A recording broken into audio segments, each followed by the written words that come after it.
dia, paz do Senhor.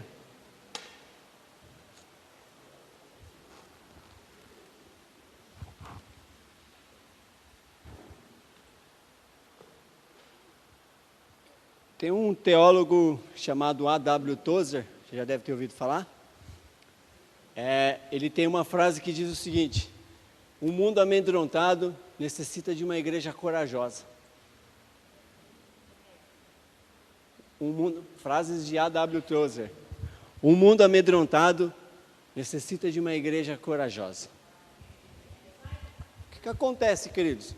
Nós precisamos entender uma coisa.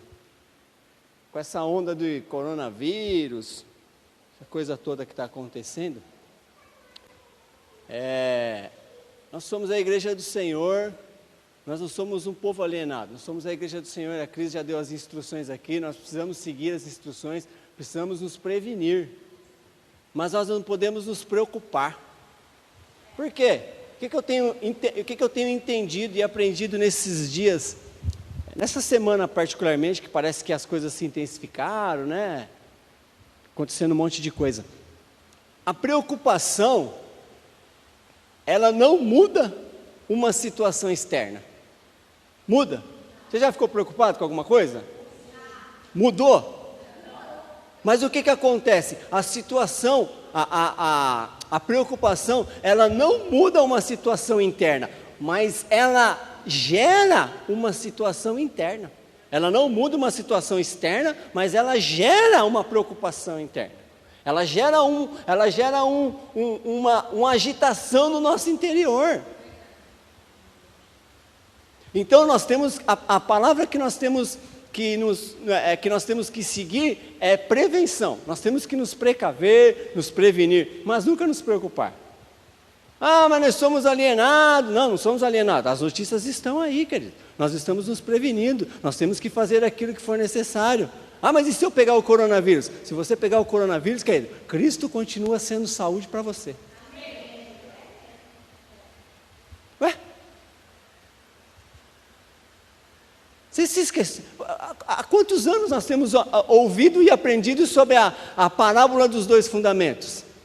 Dos dois edificadores. Um edificou a casa sobre a rocha e o outro edificou a casa sobre a areia. Quantos anos nós temos aprendido e ouvido sobre essa parábola? Há anos. Os rios, o vento e a chuva foram de encontro com ambas as casas. Eu não estou profetizando maldição, eu estou falando realidades. Nós estamos suscetíveis a tudo isso que está acontecendo, querido. Só que as coisas, elas vêm para provar aonde nós estamos fundamentados e qual é a qualidade do nosso alicerce. Vem provar a qualidade do nosso alicerce, querido. E sabedoria e prudência não tem a ver com a edificação. Sabedoria e prudência, naquela parábola, tem a ver com o fundamento.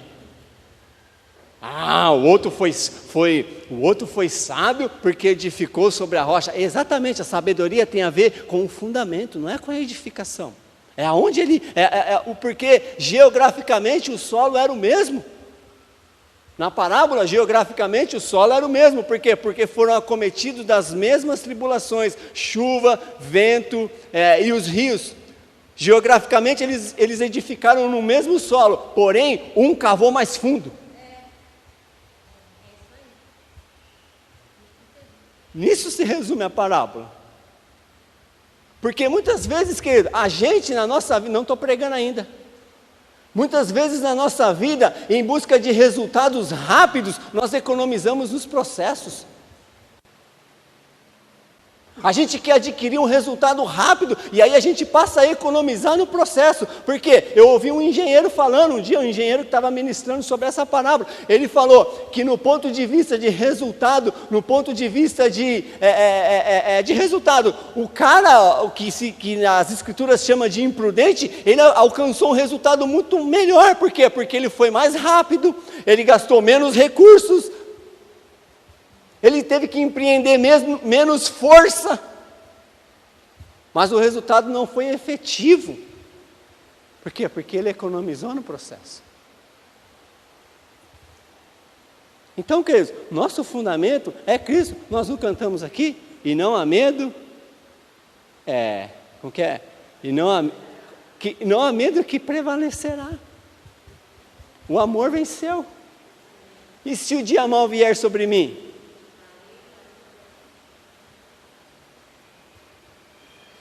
Então, queridos, nós temos que nos prevenir. As Escrituras, Filipenses capítulo 4, versículo 8, fala que nós temos que ocupar o nosso pensamento com tudo que é bom, tudo que é amável, tudo que é justo, tudo que é de boa fama. Isso ocupe o nosso pensamento. Ah, mas então eu não vou pesquisar sobre o coronavírus? Não, querido, as Escrituras não falam de pesquisar, as Escrituras falam de ocupação de mente. A gente não pode ocupar nossa mente com esse tipo de coisa. Ao invés de você ficar ocupando sua mente com o coronavírus, ocupe sua mente com Cristo. Porque a mudança de mente que as Escrituras falam, querido, essa mudança de mente, ela só acontece em nós a partir do momento que a gente se deixa ser construído pela palavra de Cristo. E o Evangelho de Jesus, querido, ele não o Evangelho de Jesus, ele não pode ser entendido de forma humana. O Evangelho de Cristo, ele precisa ser revelado a mim e a você. Mas para que essa revelação aconteça, eu preciso ocupar a minha mente com as coisas que são do alto.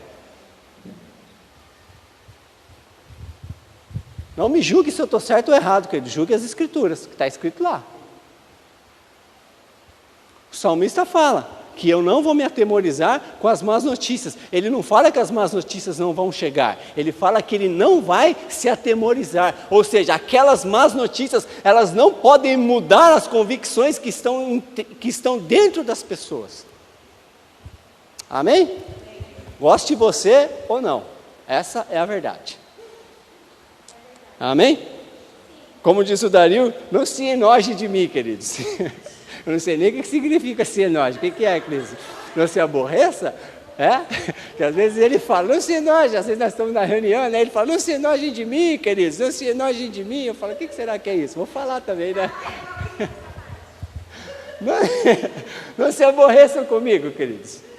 Amém? Quantos estiveram aqui na última vez que eu ministrei? Eu não lembro quando foi, acho que foi janeiro. Que eu falei sobre revelação. Quem estava aqui? Todos estavam? Ou ouviram o áudio? Amém?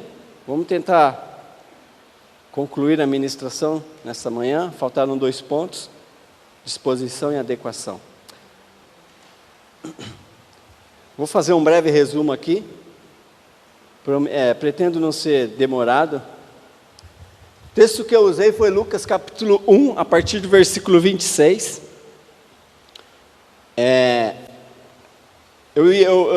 Naquele dia eu falei que eu ia falar sobre 4 aspectos para a revelação se materializar e Cristo se manifestar através de nós.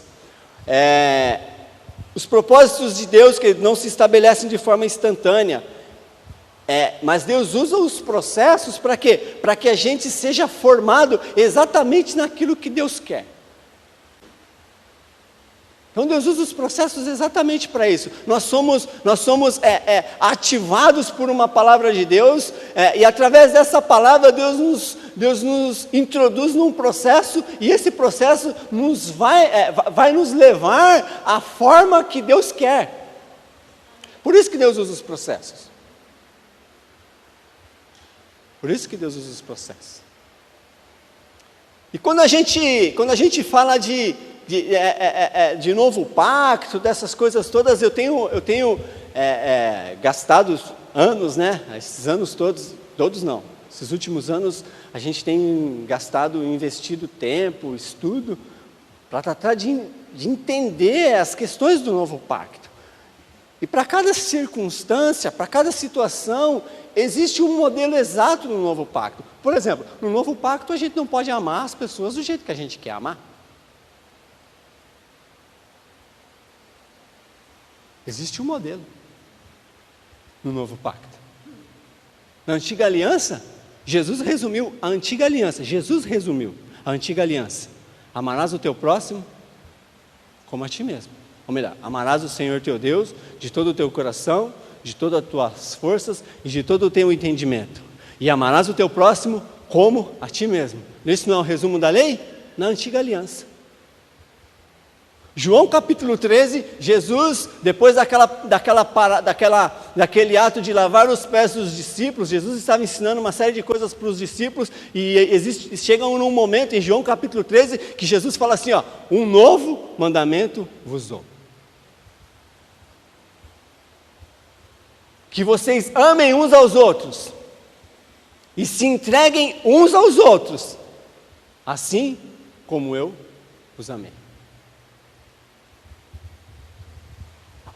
Jesus muda da antiga aliança para a nova aliança. Por quê? Porque amar ao próximo como a mim mesmo, pode ter um dia que eu não esteja me amando muito.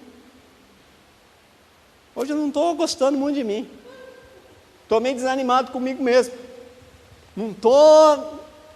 Hoje eu estou mais para baixo do que para cima. Não estou muito bom. Aí você vai amar o seu irmão de acordo com aquilo que você está se amando naquele dia. Então quando Jesus ele muda isso, ele fala assim, olha, um novo mandamento eu vos dou, que vocês amem uns aos outros, assim como eu os amei. Porque Jesus Cristo mesmo em meio à cruz, ele conseguiu amar. Amou o ladrão, amou a Maria, amou a todos. Então quando Jesus estabelece esse princípio, ele fala, eu posso parafrasear o texto, ele está dizendo, nós não podemos amar do jeito que a gente quer, existe um modelo para nós amarmos. Como é o modelo? Como Cristo nos amou.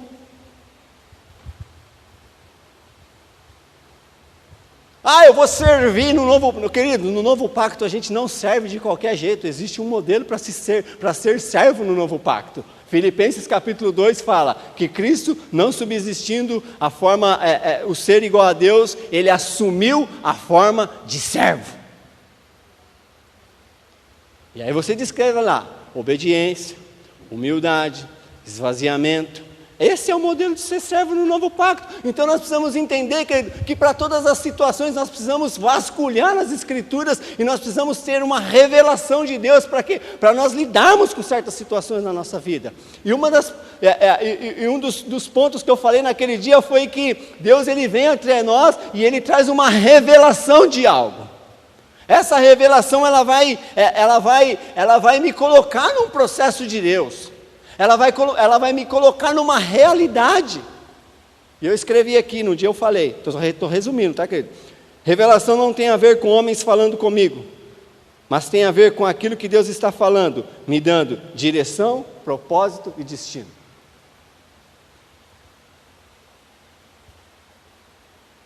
Nós não podemos confundir revelação com profecia. Revelação é Deus falando algo, me dando direção, propósito e destino. Algo específico.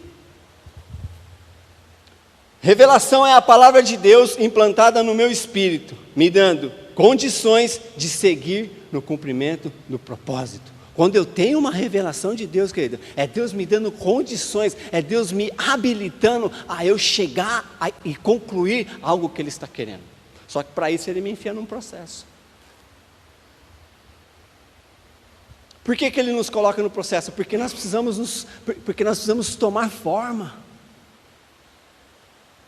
Teve um tempo no Ninho das Águias em que nós, com bastante frequência, nós recebemos uma palavra que nós precisávamos encarnar a palavra, né? Com base em João capítulo 1, que o verbo se fez carne e habitou entre nós, e nós batemos bastante tempo, batemos assim, no bom sentido, tá queridos? Nós enfatizamos bastante tempo o encarnar a palavra, e o encarnar a palavra, querido, é tornar-se exatamente aquilo que Deus quer. E aí nós usamos o exemplo de Maria, né, no texto de Lucas 1, Maria estava lá tranquila, não estava acontecendo nada, ela era uma menina, jovem ainda, não sei qual era a idade de Maria, mas ela era uma jovem, e o anjo do Senhor vem e traz uma revelação para Maria, e aquela revelação mexe com toda a estrutura de Maria, mexe com toda a vida de Maria. Por quê? Porque a revelação de Deus, ela não vem mexer numa área específica da tua vida, talvez ela venha tratar com algo específico em relação a você, mas ela tem que mexer com todas as estruturas que estão à sua volta.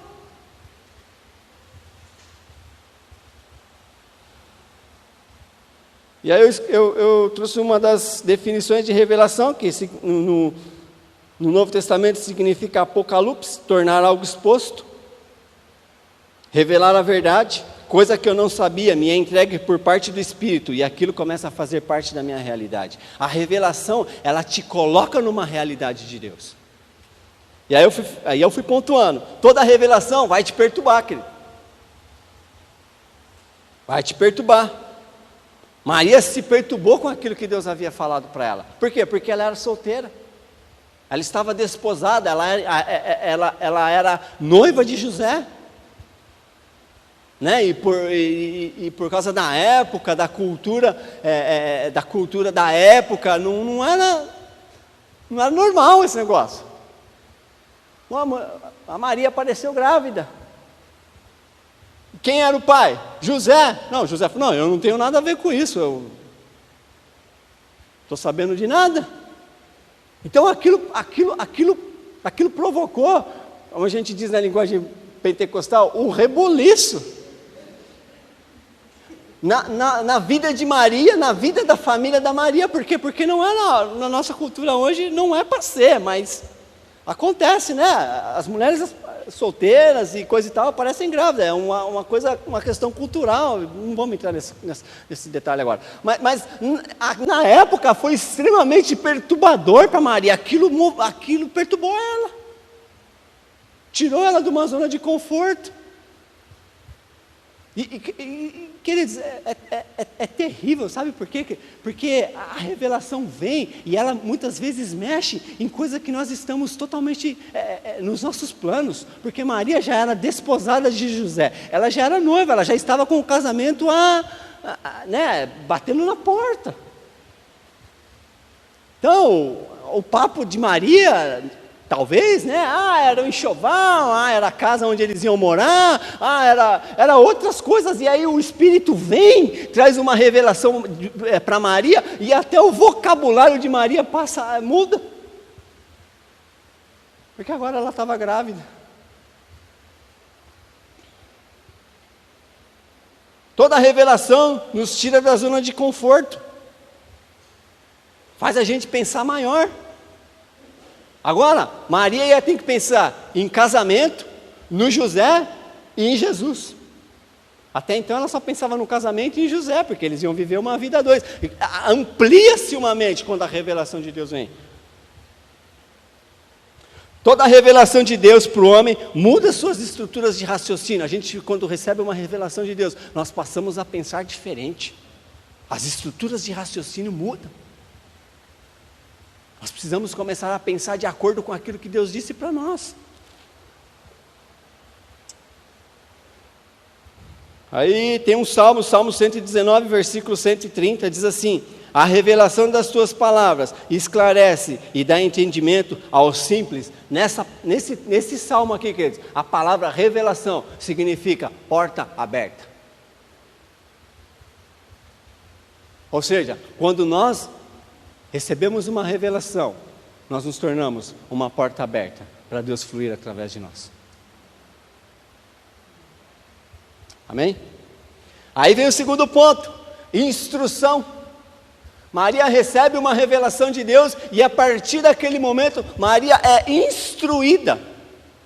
Por quê? Porque a revelação precisa ser seguida de instrução. Sabe por quê, queridos? Porque nós não conseguimos manejar as coisas do céu com uma mentalidade da terra, com as instruções da terra. Nós precisamos de uma instrução do Espírito. É por isso que Jesus, quando ele começou a falar de assuntos acerca do Espírito Santo, ele disse assim, olha, quando o Espírito vier, ele vos guiará a toda a verdade. Significa que nós seríamos instruídos em toda a verdade. E Jesus continua falando a respeito do Espírito, e ele fala assim, olha, e ele vos ensinará a todas as coisas.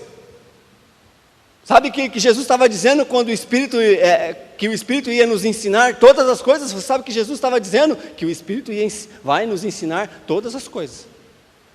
Não é algumas coisas, não são assuntos entre aspas espirituais, não, o Espírito nos guia a toda a verdade, e ele nos ensina a todas as coisas.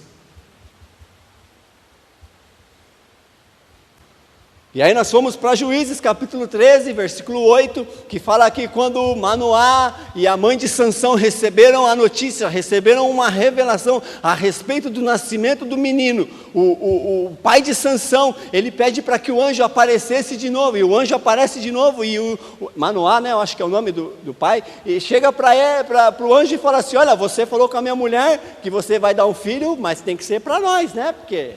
para mim e para ela, porque somos casados. O anjo confirma e fala: de fato ela será mãe de um menino, será nazireu, e dá uma série de descrição. Ele vai perseguir filisteus e fala, e aí o pai de Sansão fala assim: olha, diga-nos como será a criação do menino. O que Manoá estava dizendo? Se esse menino é fruto de revelação, então eu não tenho capacidade humana de conduzir esse desenvolvimento. Ensina-nos, instrui-nos. Precisamos de instrução. Precisamos de instrução. Nós precisamos de uma instrução diária do Espírito.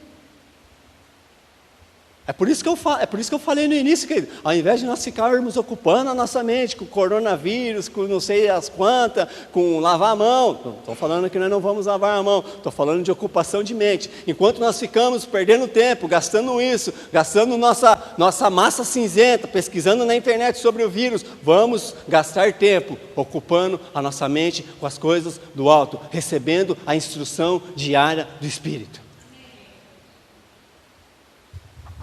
Abre um parênteses aqui, na antiga aliança, queridos, a antiga aliança dizia assim, ó, que se eu tocar num leproso, eu ficarei leproso. Jesus vem e rompe esse paradigma: se eu tocar num leproso, eu curo o leproso. É a Escritura, queridos, eu não estou pregando bobagem aqui, eu estou falando das Escrituras. A antiga aliança fala que quando você tocava num leproso, além de você não transmitir cura, você se tornava imundo. Mas Jesus vem na nova aliança e muda o quadro. Ele fala assim: não, eu toco no leproso, eu não me contamino com a lepra e eu torno ele curado.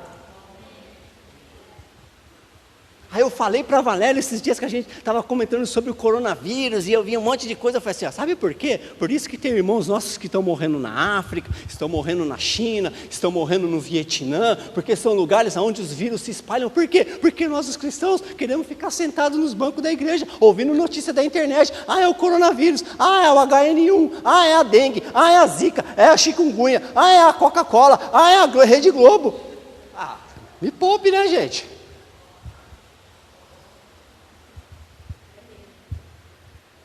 A pessoa, Zé Roberta, fala assim: eu vou sair daqui, lá do Moçambique, e as crianças lá?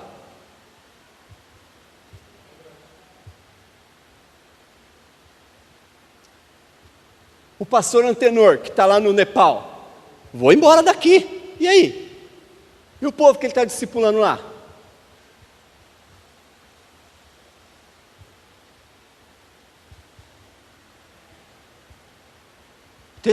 As Escrituras, os Evangelhos falam que Jesus, ele orava, querido, e depois que Jesus orava, Jesus se dirigia aos lugares solitários de Nazaré. Sabe que locais solitários eram esses lugares? É onde ficavam os leprosos, é onde ficavam as mulheres com fluxo de sangue, é onde ficavam os mendigos, é onde ficavam os cegos, é onde ficava a escória da sociedade. Bíblia.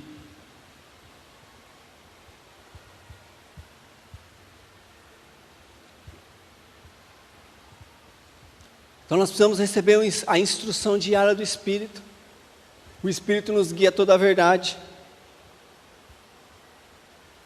Eu falei, a instrução, ela nos torna efetivos. Quando o servo de Abraão sai em busca de esposa para Isaac, eles fazem um pacto. Abraão revela o propósito para aquele servo e dá instruções para ele.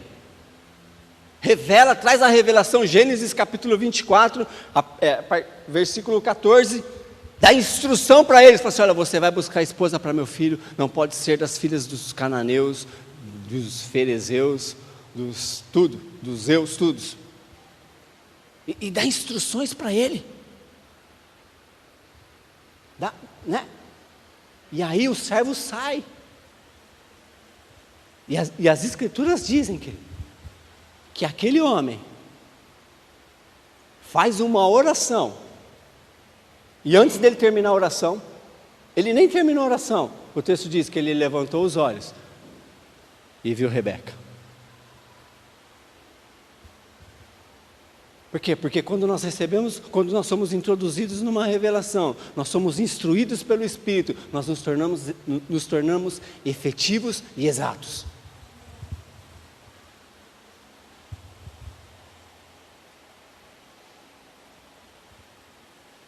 Agora vem o terceiro ponto, esse eu não falei aquele dia. Recebemos revelação, somos instruídos pelo Espírito, agora nós precisamos de disposição.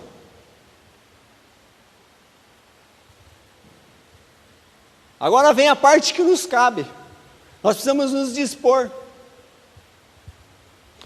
E disposição significa despertar, fazer levantar, acordar, despertar do sono, despertar de um sono de morte. Isso significa disposição. Disposição em obedecer. Não é aquela disposição que às vezes a gente fala assim, nossa, hoje não acordei disposto. Hoje acordei com aquela vontade de não fazer nada. Eu sei que não acontece isso aí com vocês, vocês são mais espiritual.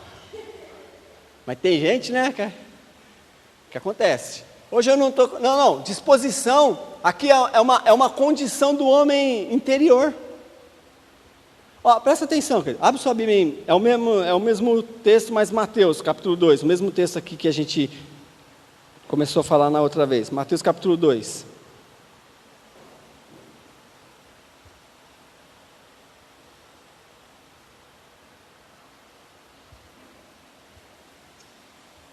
Mateus 2, versículo 13.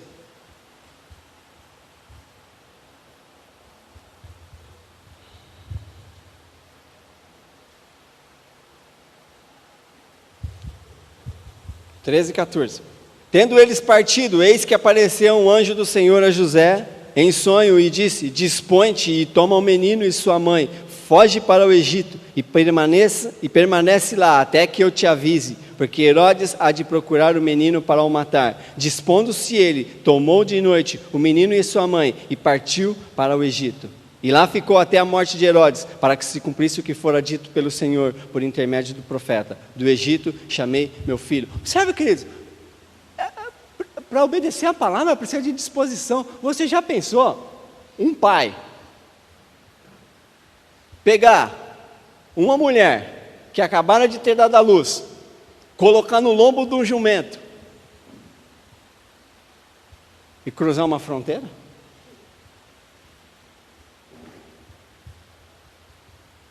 Precisa de disposição ou não precisa? Precisa de disposição. Precisa de encarnar a palavra. Sabe qual é o nosso problema, querido? Muitas vezes nós queremos entender para caminhar, mas fé não é entender para caminhar. Eu caminho, depois eu entendo.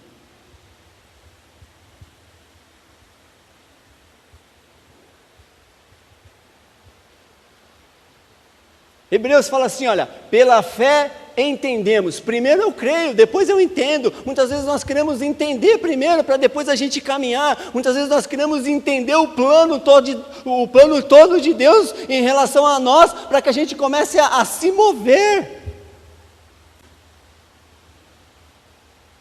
Eu tenho, acho que foi o ano de 2015, 16, eu não me recordo agora, eu passei quase que o ano inteiro pregando só sobre fé. Vocês que já estavam no Ninho das Águias na época lembram, eu passei o ano inteiro pregando sobre fé, fundamentando a respeito de fé, e naquela época eu entendi naquele tempo que fé, ela não move Deus.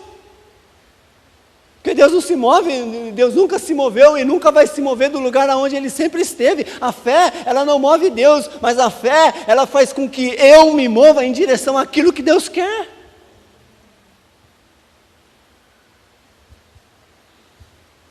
Porque muitas vezes a gente acha que Deus depende da minha fé para Ele agir. Deus não depende da sua fé para Ele agir, queridos. Eu até uso o texto de forma, com brincadeira, mas é sério. Quando Jesus chama Pedro para andar sobre as águas, se Jesus dependesse da fé de Pedro, quando Pedro fracassou na fé, quem afundava nas águas era Jesus e não Pedro. Se a gente caminhar com essa mentalidade de que Deus depende da minha fé para Ele agir, quando Pedro fracassou na água, Jesus ia começar a afundar e falar assim: ô Pedro, tenha fé, disponha-te. Não. O texto fala que quando Pedro se encheu de coragem, de ousadia, de intrepidez, se transbordou de fé, ele pulou do barco e começou a andar sobre as águas em direção aonde? A Jesus. Mas no momento o texto diz que ele começou a olhar à volta dele, ele começou a se tornar uma pessoa incrédula e ele afundou. Mas Jesus afundou? Então, queridos, nós não precisamos entender todas as coisas para que a gente possa se dispor a obedecer. Nós simplesmente temos que obedecer. Simplesmente temos que nos dispor.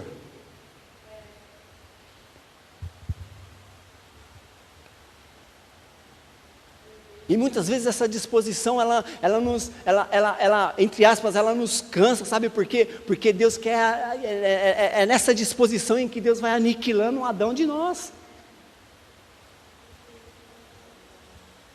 É nessa disposição que o velho homem vai morrendo. Esses dias nós compartilhávamos na reunião de oração, a Cris até falou assim: nossa, mas parece que às vezes o velho homem, na minha vida, ele se finge de morto. É verdade, queridos, às vezes o velho homem fica assim, ó, bem quietinho assim. Eu falo assim: eu vou ficar quietinho, só esperando a oportunidade, a primeira brecha que der eu...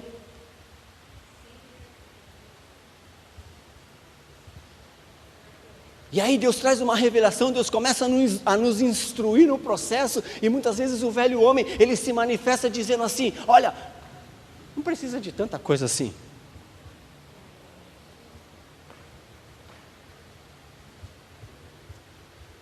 Não precisa de tanta coisa assim.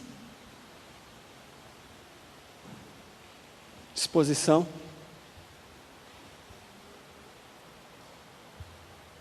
Estar disposto significa estar prontos para algo. Nós estamos submersos na revelação do Evangelho, na revelação genuína do Evangelho. Essa casa a gente só prega o Evangelho puro. Sem pedágio.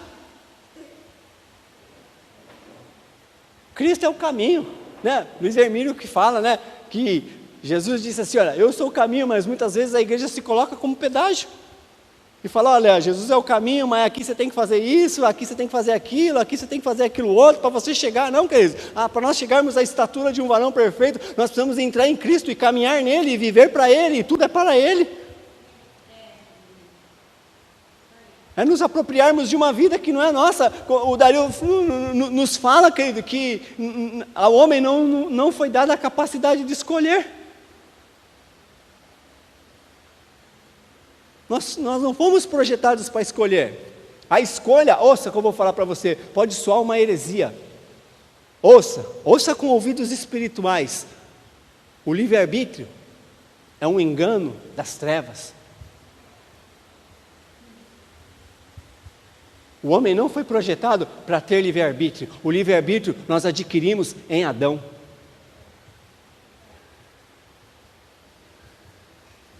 Em Adão nós adquirimos o livre-arbítrio. Em Cristo nós abrimos mão dele. Porque nós achamos: eu tenho livre-arbítrio. Não.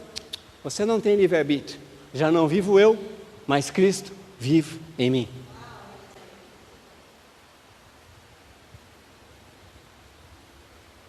São coisas, querido, que têm aparência de espiritualidade. Sabe por quê? Porque fala assim, ó, porque nós falamos assim, ó, nós enchemos o nosso peito e nós falamos assim, ó: eu tenho livre-arbítrio, e porque eu tenho livre-arbítrio, eu decidi escolher a Deus. Decidiu coisa de nada.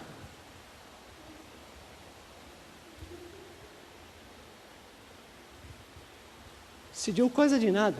Nós não decidimos nada. Eu decidi aceitar a Jesus. Decidiu coisa de nada. As Escrituras falam que Ele nos escolheu antes da fundação do mundo. Sabe, são coisas que soam espiritual, mas é esforço humano. Já parou para pensar que se a gente tem o poder de escolher, tem a música que fala, né? Eu escolho Deus. Não tem uma música aí que canta? O irmão Thales Roberto, eu escolho Deus. Pelo amor de Deus, não põe isso aí não, você me processar, eu não tenho dinheiro para pagar. Vocês ajudam eu aí, aí orando aí para ele não ouvir a pregação. Eu escolho Deus, não escolhe não, a gente não escolhe, a nossa alma não tem inclinação. As escrituras dizem que a nossa alma ela não tem inclinação, ela não tem uma tendência a buscar as coisas de Deus, ela não tem.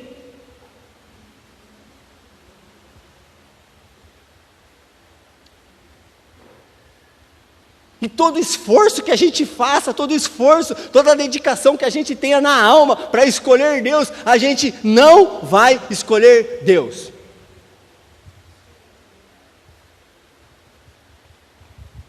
Só existe um caminho para nós escolhermos Deus. Escolhermos não, para nós vivermos em Deus, estar em Cristo. É o único jeito. Não há.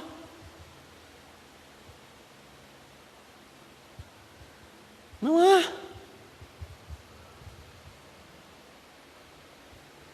Eu vou me santificar, vou me santificar, vou buscar Deus nos montes, vou ler as escrituras, eu vou buscar Deus, porque eu preciso, nada do que eu e você faça, nada. Santificação não é algo que eu busco, é algo que eu sou. Ser santo não é algo que eu vou buscar ser santo, eu vou buscar me santificar. Não, queridos, a santificação é atributo de um homem espiritual, não é algo que eu faço, que eu busco, que eu uso um mecanismo para adquirir. Não, santificação, santidade, ser santo é algo inerente da natureza de Cristo. É algo inerente da natureza de Cristo. Eu não faço nada para ser santo. Eu entro em Cristo e ao entrar em Cristo eu me torno santo. Ponto. Vocês me olham com uma carinha assim, ó. Mas nós precisamos nos santificar. Porque nós precisamos lutar contra o pecado. Querido, o crente, que está em Cristo, ele não luta contra o pecado. A pessoa que está em Cristo não peca.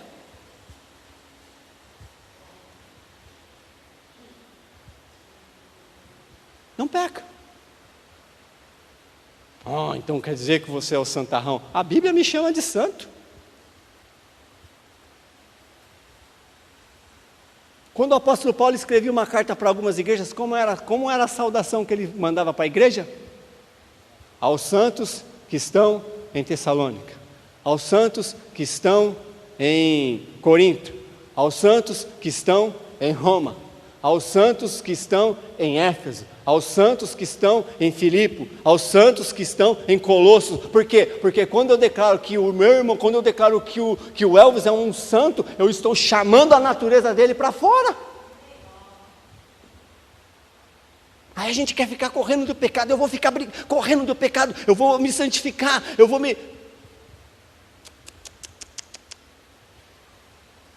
As escrituras falam, João, a epístola de João fala, aqueles que têm a semente divina, esses não pecam. Eu só prego a Bíblia, querido. Você pode até não gostar. Aqueles que têm a semente divina, eles não pecam. Aqueles que foram inseminados pelo Espírito, aqueles que em Cristo adquiriram uma nova natureza, eles não pecam. Não pecam. Nossa, eu sei que você está pensando agora aí, mas eu peco, Adriano, eu também.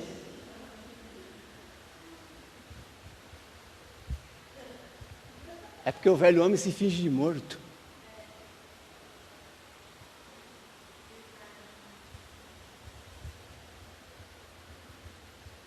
Em Cristo, Cristo cravou o velho homem na cruz do Calvário, só que agora cabe a mim e cabe a você. Nós temos que nos dispor a cada dia diminuir a força dele. A cada dia Cristo diminuir a força dele, não. A cada dia Cristo crescer mais em nós. Vamos inverter a equação, porque Cristo precisa crescer para que o velho homem diminua. disposição.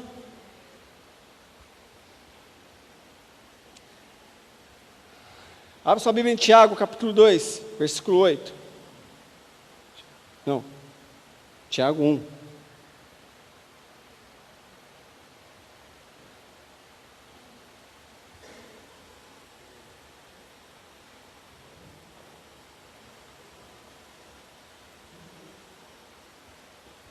Nossa, já está dando meu tempo. Eu não terminei nem o primeiro ponto. 1:2. 1:2. Meus irmãos, tende por motivo de toda alegria ao passardes por várias provações, sabendo que a aprovação da vossa fé, presta atenção, é a aprovação da fé. A gente não fala que a gente somos homens e mulheres de fé? Aprovação da vossa fé, uma vez confirmada, produz perseverança. A aprovação vem, queridos, para quê? Para provar se eu tenho ou não tenho fé. E uma vez confirmada, ela me firma. Ela me firma num território espiritual. Em algo que Deus me deu. Eu sou provado numa situação. E quando ao final do processo eu sou aprovado, Deus me firma num território espiritual. Aí eu falo, a partir de agora, eu me aproprio disso aqui. Por quê? Porque eu fui aprovado. Sabendo que a aprovação da vossa fé, uma vez com fé, isso aqui eu já li. Ora, a perseverança deve ter ação completa. O processo precisa ser concluído. Nós não podemos baratear o processo, nós não podemos pegar atalhos no processo, nós precisamos concluir o processo. E o processo precisa ser concluído de forma exata e no tempo certo. A Cris que gosta de falar, às vezes a gente conversa com as pessoas e sempre as pessoas estão no processo. Claro, a gente sempre está no processo, mas às vezes as pessoas estão sempre no mesmo processo. O texto fala, a perseverança deve ter ação completa, para que sejais perfeitos, íntegros e em nada deficientes.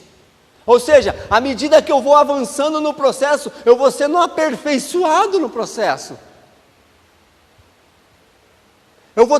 À medida que a gente vai entendendo a revelação, nós vamos recebendo a instrução do Espírito, a gente vai tendo disposição em caminhar naquilo que nós estamos recebendo da parte de Deus, nós vamos sendo aperfeiçoados no processo. Esse aperfeiçoamento significa, eu vou tomando a forma de Cristo. Eu vou adquirindo ao longo do processo as medidas exatas de Cristo. É para isso que serve o processo. Versículo 5. Se porém algum de vós necessita de sabedoria, peça a Deus, que a todos dá liberalmente, e nada lhes impropera, e se lhe há concedida. Peça, porém, com fé, e nada duvidando, pois o que duvida é semelhante à onda do mar, impelida e agitada pelo vento. Não se suponha esse homem que alcançará do Senhor alguma coisa. Homem de ânimo dobre, inconstante em todos os seus caminhos. Alguém tem a versão internacional aí? Alguém está com a NVI aí? Bíblia NVI? Tá? O que diz aí, Tamar, o versículo 8? Homem do quê? Instável? É NVI? Minha NVI é diferente então, hein? Porque a minha NVI fala assim, pois tem a mente dividida. E é instável, mas está a mente dividida aí. Mente dividida. Pensei que essa Bíblia não tinha se convertido. Não, a sua eu não quero não. A sua Bíblia eu não quero não. Mas essa Bíblia aí é esquisita. Homem de mente dividida. A disposição, ela rompe com isso. A disposição do Espírito, ela rompe. Eu quero, hoje eu não quero. Eu quero, hoje eu estou em Deus. Amanhã eu não estou. Homem de mente dividida. No processo, querido, nesse processo de revelação, instrução, disposição, não há espaço para a mente dividida. 1 de Reis, capítulo 18, versículo 1.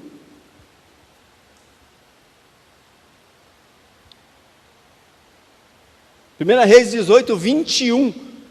Elias chega para o povo e fala assim: olha, até quando vocês vão cochear entre dois pensamentos? Você sabe o que é cochear entre dois pensamentos? Alguém sabe o que é cochear entre dois pensamentos? Imagina uma linha aqui, ó. Nem todo mundo está vendo, mas imagine uma linha aqui, ó. Cochear entre dois pensamentos é caminhar com um pé aqui e um pé aqui. É caminhar um dia em Cristo, um dia em Adão. Um dia em Cristo, um dia em Adão. Lembra aquela brincadeira que a gente tinha? Como que chamava? Amarelinha, não era? Que a gente pulava aqui, pulava ali. Uma hora nós pulava com um pé só, outra hora nós pulava com os dois. Isso é cochear entre dois pensamentos. Mente dividida.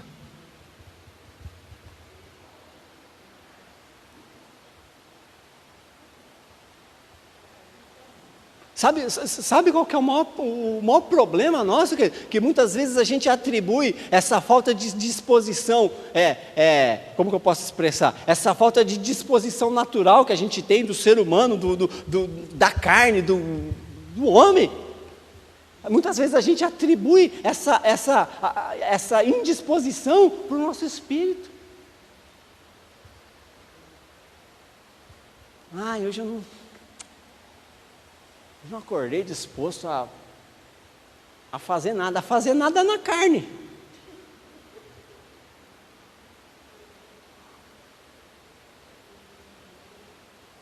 A fazer nada é assim, ó, não vou lavar um carro, não vou limpar uma casa. Essa é a indisposição natural que eu estou falando, mas a indisposição no espírito, querido, é fruto de Adão.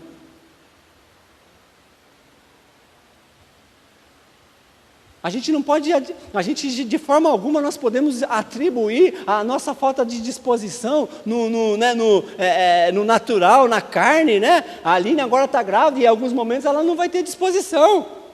Eu acho, né?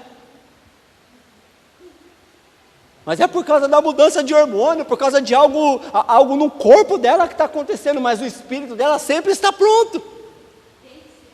Tem que ser. O que Jesus falou? O espírito está pronto. E a carne é fraca. Ouça, querido, a carne é fraca e o pecado não é vitamina.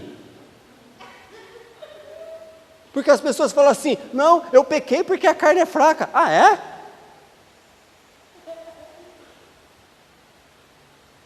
Pecado então vitaminou? A carne sempre será fraca. Mas o espírito sempre tem que estar pronto. Bom. A disposição em obedecer, a disposição em ser servo, a disposição em amar, a disposição em caminhar a segunda milha, a disposição em entregar a túnica e, se preciso, a capa. Essa é a disposição. Sabe, nós não podemos caminhar nessa mente dividida, essa mente que quer e uma hora não quer, essa mente que está em Cristo e a outra hora não está em Cristo mais. Queridos, isso não cabe para a gente mais. Sabe, nós temos ouvido, durante, sei lá, dos meses para cá, nós temos ouvido, a Thelma tem vindo aqui, pregado sobre cegueira, nós temos ouvido sobre paralisia, nós temos ouvido, por que será? Esse dia nós estávamos orando lá na quinta-feira, estávamos indagando. Por que será? Que volta e outra Deus vem e nos fala de cegueira, nos fala de lepra, nos fala de paralisia. Vocês perceberam? Porque em algum momento do processo a gente começa a se distrair e a nossa disposição em Deus vai embora. E aí a gente fica aqui, ó, como o texto de Tiago diz, como homem de mente dividida e instável.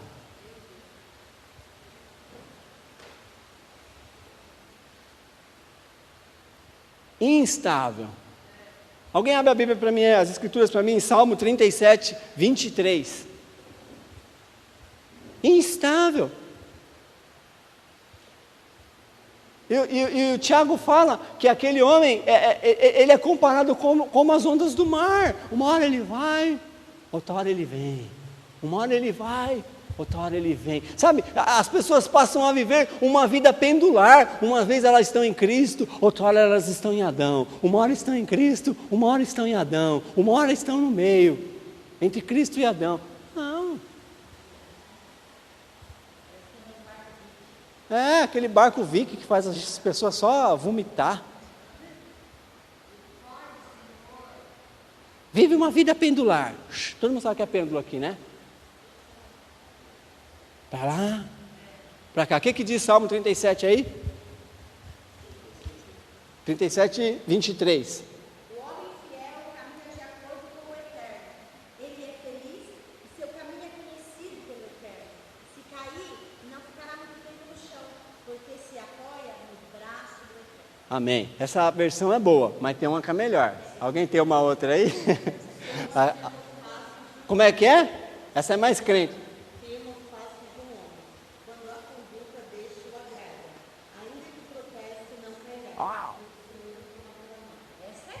Essa é peteca. Essa é peteca. O Senhor firma os passos do homem, que o agrada. A versão, a mensagem. O Senhor, o homem fiel caminha de acordo com o Eterno. Ele é feliz e seu caminho é conhecido pelo Eterno. O Senhor firma, queridos. Sabe aqueles homens os homens e as mulheres que se dispõem a caminhar de acordo com aquilo que Deus tem pedido, o Senhor firma os passos desses homens.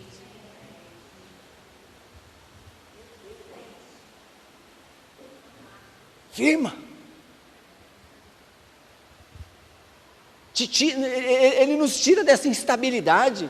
De uma hora está em Cristo, de uma hora está em Adão, de uma hora está em Cristo, de uma hora está em Adão. Nós somos arrancados, mas para isso nós precisamos nos dispor.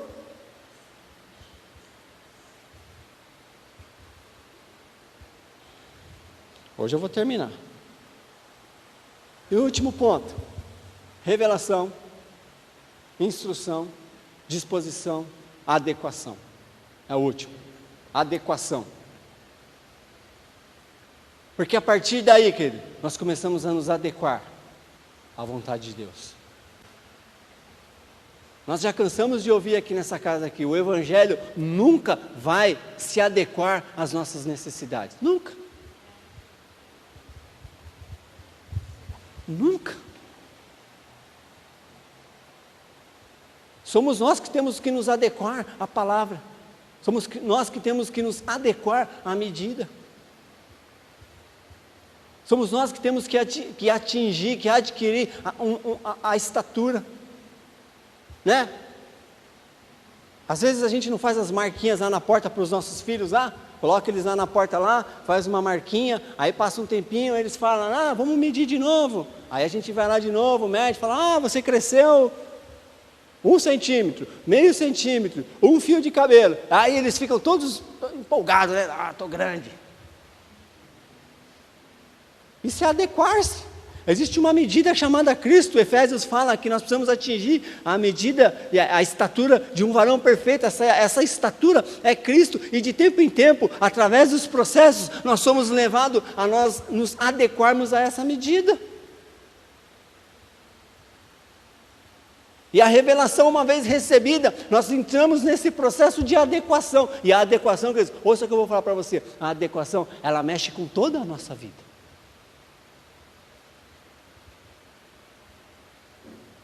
Você é um empresário? Queridos, a palavra, a revelação de Deus quando vem, ela afeta todas as suas áreas. Seus negócios têm que se adequar. Seu casamento tem que se adequar.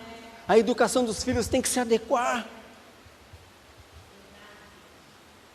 Queridos, imagina, a vida de Maria mudou, cara. Olha, presta atenção, até a amizade de Maria mudou. O anjo veio dar instrução e fala assim, olha, a partir de agora, a sua amiga será Isabel.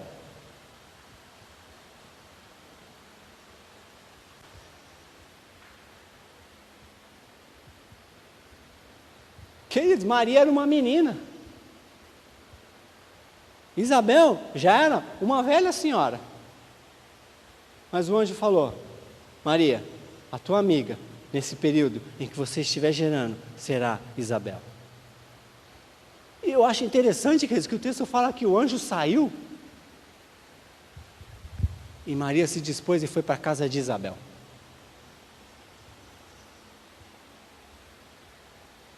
Porque ela entendeu, aquilo envolvia tudo.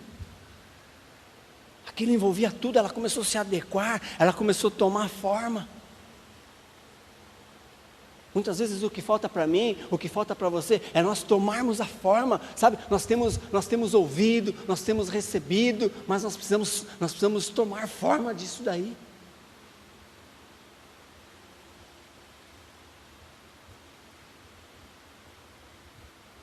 Precisamos tomar forma, precisamos nos adequar. Precisamos nos ajustar. Uma das palavras para adequar é se ajustar. Ajustar muitas vezes fala de tirar, tirar as rebarbas, né? O Ricardo trabalha com ouro aqui, né, Ricardo? O ouro, primeiro você coloca ele lá num, não sei como que chama lá, uma forma, o cadinho, né? É levado no fogo. Depois que a peça está lá, você tira o molde, você tem que aparar as arestas. Ajustar muitas vezes fala de tirar os excessos. Há coisas na nossa vida que estão em excesso. Tem Adão demais na nossa vida. Tem eu acho demais na nossa vida. Tem o eu já sei demais na nossa vida. O já sei é uma coisa do diabo. Você vai conversar com alguma coisa e a pessoa fala assim, eu já sei. Você já tentou ensinar alguém e tudo que você vai falar, a pessoa fala assim, ó, eu já sei, eu já sei, eu já sei, eu já sei. Mas graças a Deus, Deus é lindo e perfeito. Ele fala que o saber sem a prática não vale de nada.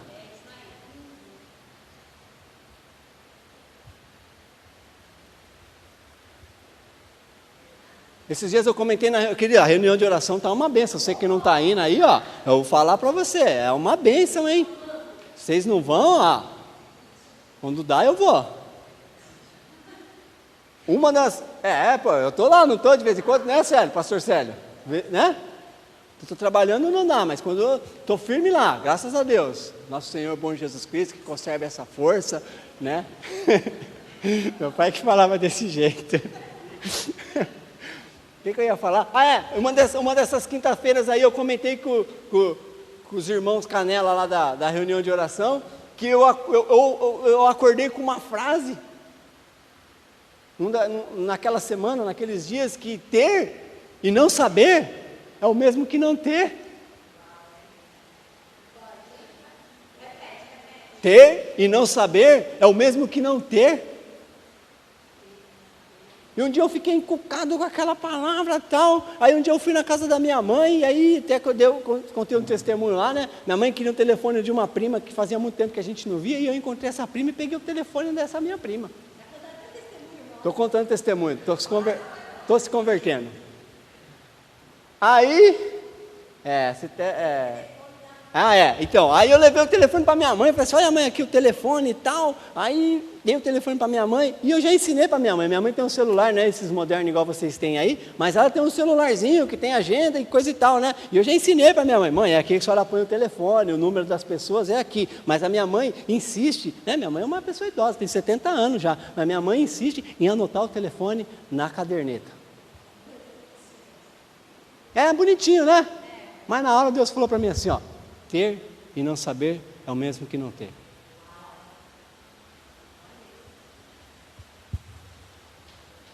Ter uma tecnologia e não saber usar é o mesmo que não ter.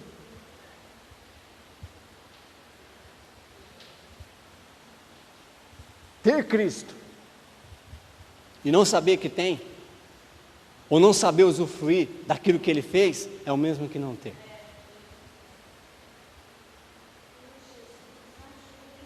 É forte, né, queridos? Muitas vezes nós falamos, eu sei, sabe? Muitas vezes não estamos trilhando o caminho que Ele já preparou de antemão para que andássemos. Amém? Se coloque de pé.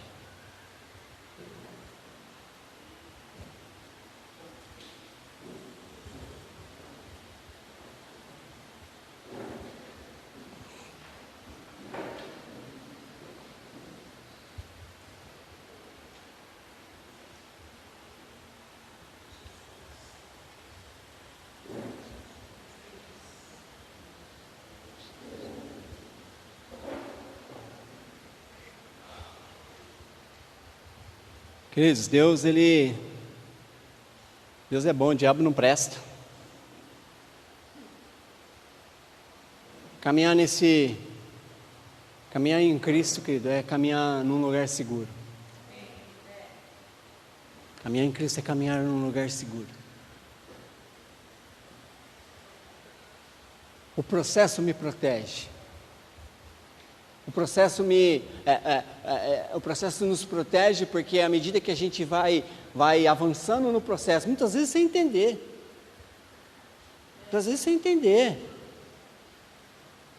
Nenhuma das águias tem por característica, querido, não entender todas as coisas, caminhar.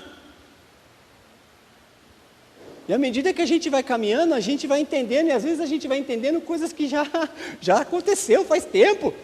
E aí você chega lá na frente e fala, então é por isso.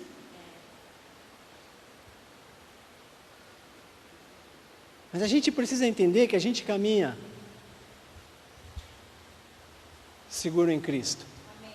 Seguro de que nós vamos ser instruídos todos os dias. Todos os dias. Todos os dias. A Mel, nessa situação que a Mel está enfrentando, todos os dias, Mel, tem uma instrução de Deus para a tua vida. E as Escrituras falam que nós caminhamos, e aquele que julga as nossas causas, ele não é o juiz, ele é o justo juiz. É o justo, as Escrituras chamam do justo juiz. Porque o juiz natural, muitas vezes ele pode se equivocar, muitas vezes ele pode se levar por o convencimento de um promotor ou de alguma coisa, mas o justo juiz, o justo. As Escrituras falam que havia um rei que, enquanto o rei tramava contra o povo de Israel, lá na câmara de dormir, Deus revelava para Eliseu, o profeta, porque é o justo juiz, é o justo, ele pode todas as coisas, ele pode nos instruir. Ele pode nos instruir. Essa semana eu li a passagem de Pedro, quando Jesus manda Pedro lançar sobre as redes, e algo que eu aprendi naquele texto, que Jesus ele havia pregado, e quando Jesus termina o sermão, Pedro estava lavando as redes. Lavar as redes fala de uma rotina. Pedro fazia aquilo todos os dias, ia para o mar, lançava as redes e voltava, lavava as redes cheias ou as redes vazias. Pedro lavava as redes. E quando Jesus chega para Pedro, e Jesus fala para Pedro assim, Pedro, entra no barco e vamos de novo. Pedro não hesita.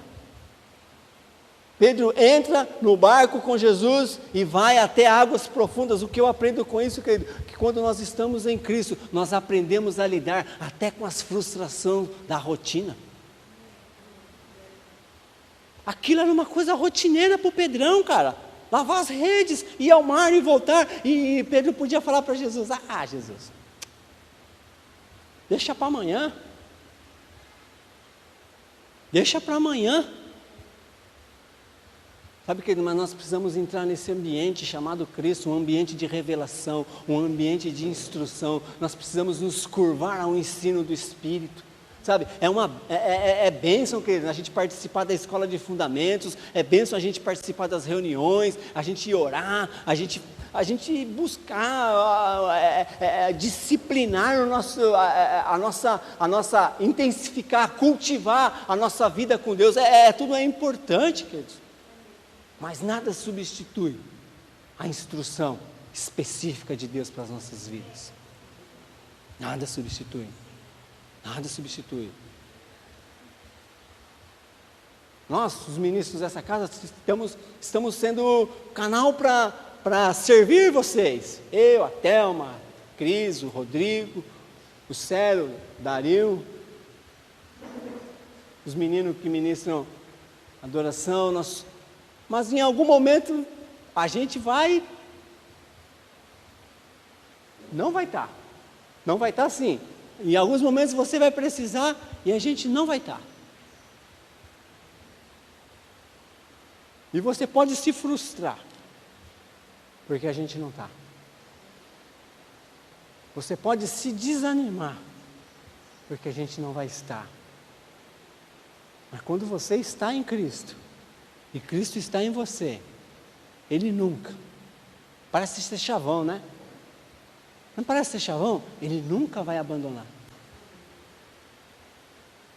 Mas não é chavão, é uma verdade.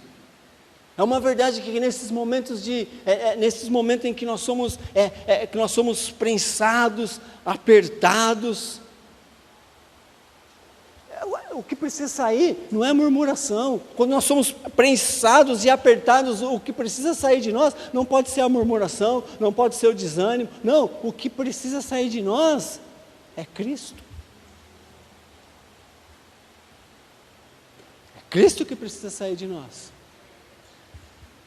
Sabe, e aí nós começamos a carregar pesos de frustração, peso de ansiedade, peso de decepção. Por quê? Porque nós não recebemos a instrução diária do Espírito, e nós queremos caminhar, e nós queremos utilizar da nossa força.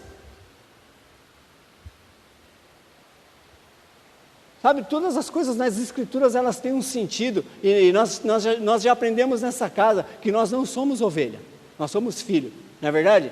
Mas nas Escrituras, as Escrituras insistem em falar de ovelha, e um dia eu fui pesquisar sobre ovelha. Ovelha, querido, uma das características da ovelha não é um animal que não foi projetado para carregar peso. Você já viu alguém montado no lombo de uma ovelha? Não. Ovelha, você só tira dela. Tira lã, carne e gordura. A ovelha só serve.